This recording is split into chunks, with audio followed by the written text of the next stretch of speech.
अनूप शहर में रहने वाले महात्मा मस्तराम जी एक उच्च कोटि के संत थे। उनका व्यक्तित्व इतना मनमोहक था कि जहां भी वे जाते लोग उनकी ओर खिंचे चले आते थे। बाजार में जब भी वे निकलते बच्चे उनके चारों ओर इकट्ठे हो जाते थे। उनका बच्चों के साथ अनोखा प्रेम था जो देखने वालों के दिलों को छू जाता था। हलवाई की दुकान से मिठाई लेकर, सुनार की दुकान से पैसे लेकर वे सभी बच्चों में बांट देते थे। ये दृश्य कितना सुंदर होता था जब छोटे छोटे हाथ उनसे मिठाई लेने के लिए आगे बढ़ते थे। दुकानदार खुद को धन्य मानते थे कि महात्मा जी ने उनकी दुकान से सामान लिया। वे कहते थे कि ये उनके लिए सबसे बड़ा सम्मान है।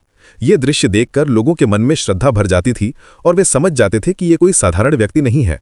महात्मा जी में अद्भुत शक्तियां थीं जो आम लोगों की समझ से परे थीं।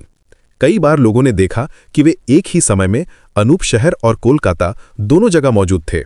जब भी कोई व्यक्ति इस अविश्वसनीय चमत्कार के बारे में पूछता तो वे मुस्कुराकर कहते, भगवान की भक्ति में सब संभव है, ये सब उनकी कृपा है। उनकी आंखों में एक दिव्य चमक होती थी जब वे ये शब्द कहते थे। महात्मा जी कम बोलते थे, लेकिन जो भी कहते वो सत्य होता था। उनके शब्दों में भविष्य की झलक मिलती थी और लोग उनकी हर बात को गहरे ध्यान से सुनते थे। एक दिन हर चनौरी के पास टहलते समय एक भेड़िया आया और उनकी जांघ में दांत गड़ा दिया। ये घटना इतनी अचानक हुई कि आसपास के लोग डर गए, लेकिन महात्मा जी ने बिना डरे करुणा से भेड़िए को देखा और कहा, बेटा आज पेट भर खा ले, इसके बाद तुझे मनुष्य का मांस खाने को नहीं मिलेगा। अगले दिन जब लोगों ने देखा तो उनका घाव पूरी तरह भर गया था। ये देखकर सभी हैरान रह गए।